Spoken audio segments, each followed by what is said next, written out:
Hello there, Lumar here. Recently I saw Sinners, the latest film by Ryan Coogler.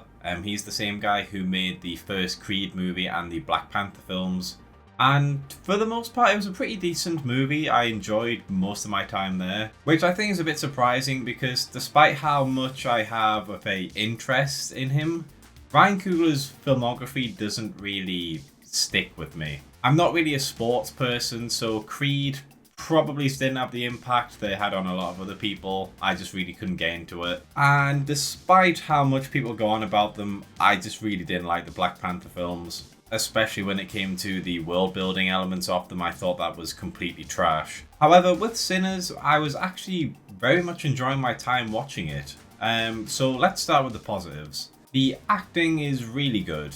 I don't think there's a single average performance really. I thought everyone played their parts really well. Big praise for Michael B. Jordan for playing two different characters at the same time. And he managed to convey little quirks and character takes for both of the twins. I thought that was really impressive. The set design and just the sort of world building of the place, it very much sucks you into kind of the black culture and heritage that was there in the 1930s. Everything kind of looks the part. There's nothing that you see and you go, wow, that's taken me out of it. Everything looks pretty much what you'd expect for the 1930s. The soundtrack and music choices, very good. Obviously the music of the story plays a very heavy part of the story. And it was nice to see they really put some effort in to try and make some memorable music. The directing is obviously very good. Despite how much I didn't really enjoy his previous films, Ryan Coogler really does know how to direct. I just wish he'd have better scripts. There's a lot of good shots, it's very well paced. There's a very impressive shot in the middle of the film where it's going around the juke bar and it's showing the different musicians from the past and present, and it's all just in one long continuous take, and it goes on for about 5 minutes. And I think it said it took months of planning to get this right, and you can tell. The horror when they had it in was actually quite startling. You know, you felt very uneasy during the horror aspects of the film. I can definitely understand why people would say that this is one of the most memorable films that have come out recently, and it's definitely got a high quality finish to it. Unfortunately, there are a few negatives that I had for the film, and because of that, I don't really give it the praise that other people have been giving it. So for a start, it goes out of its way to kind of show white people as being evil. Now, this isn't necessarily a bad thing, especially considering the time period that this film is set in. Obviously, you watch all these other period pieces during that time and, you know, it's that time.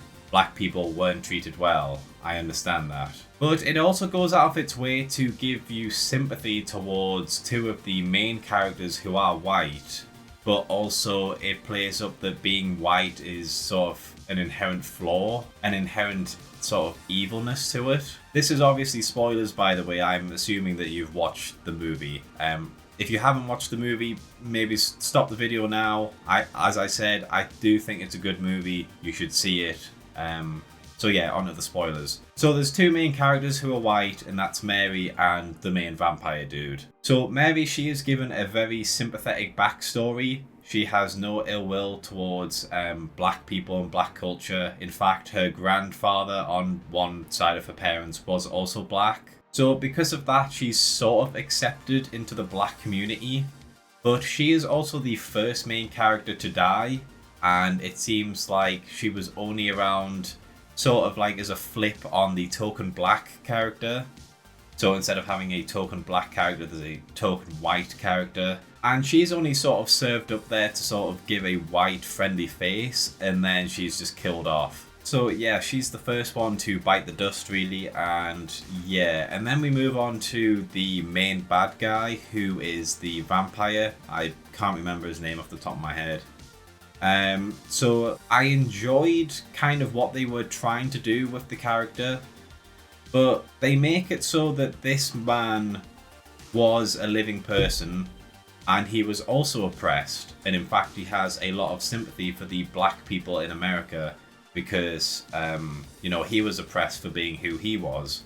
So you've got this character and you acknowledge the fact that he doesn't really have any animosity towards black people, and in fact that as another white person they've experienced the same sort of evils that black people have experienced. And then despite that, because he wants to get in touch with his ancestors and things like that, which the film specifies that many other cultures can do, but not white people apparently.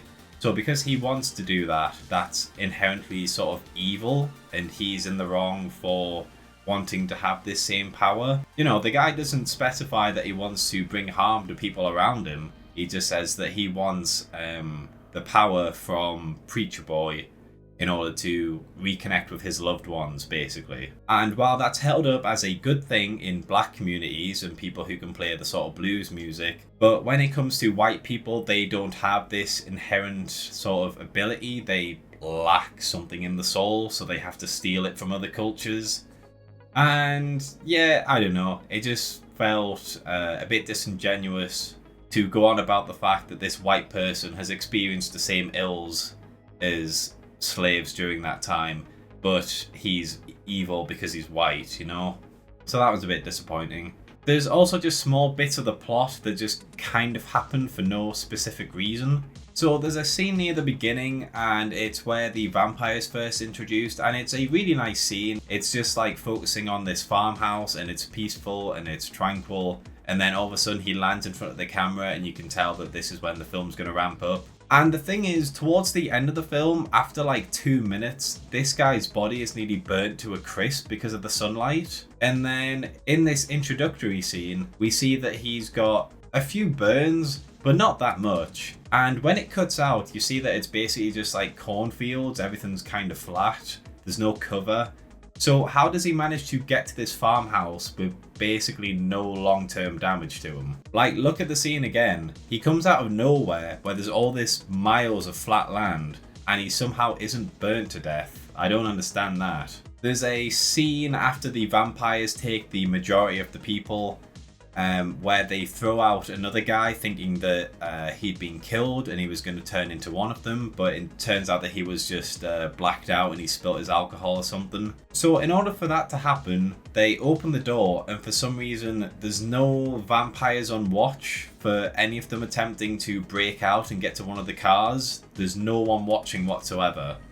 And that gives them enough time to drag this guy out, the guy to wake up, and then for him to get up and start pounding on the door. And only then does one of the vampires notice them and starts to attack, and he kills the passed out guy. Like, I don't know, that seems a bit strange, just to have this sort of moment of tension where we wonder, is this new guy going to survive or not? I mean, why wouldn't they be watching the people? He really wants Preacher Boy, he really wants his power, he doesn't want to risk him escaping, so he just lets them move unobserved where there's cars where they could get away.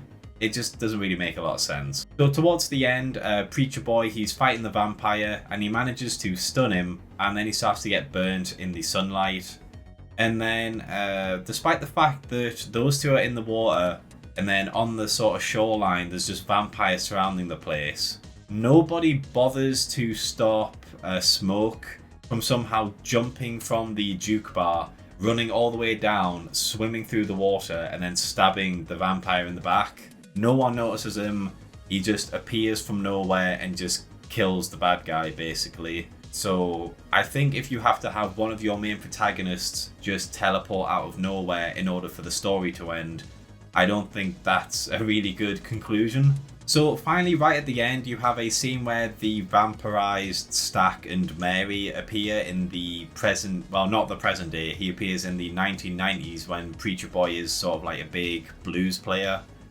And it's established that him and Smoke made a deal where Stack would just leave Preacher Boy alone and him and Mary could go off and do their own thing, which is a bit weird because it's very firmly established that once kind of the main bad guy has got you under his grasp, your desires and your memories and your personalities kind of merge into his. You know, none of these people like this vampire guy, and then he infects them, and all of a sudden they want to help him steal Preacher Boy's powers. Obviously that would apply to Stack as well.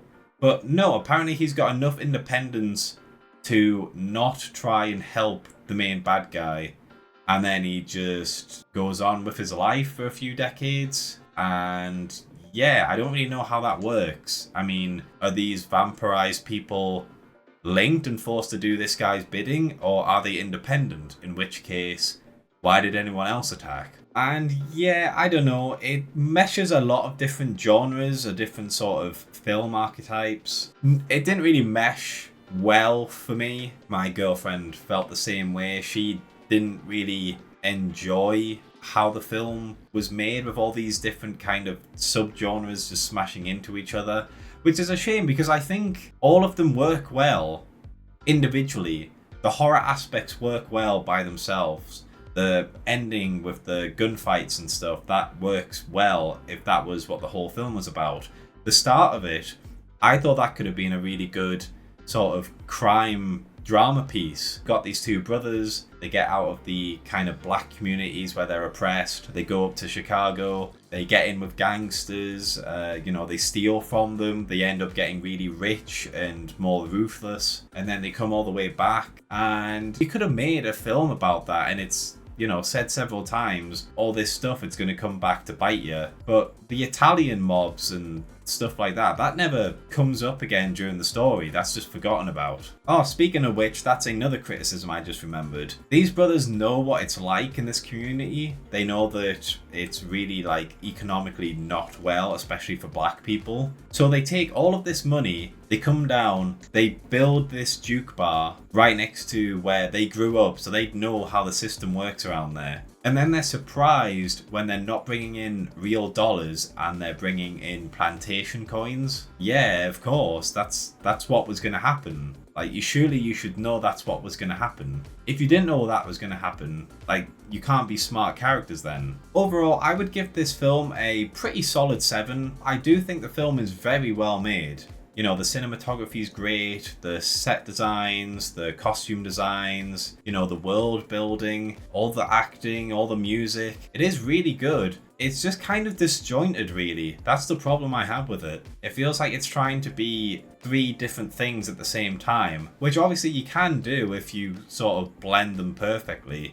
But it just doesn't feel like that. It just kind of feels awkward. I do think that of a lot of the films that have come out this year, this is definitely one to give your money to. Thanks for watching, lads and lasses. If you enjoyed this video, please consider liking, subscribing and checking out some of my other videos. Sharing always helps, and if you're feeling really generous, please consider my Patreon or YouTube membership. I also have a Twitter and occasionally I do live streams. But most of all, I just hope you had a great day, and hopefully I will see you in the next video.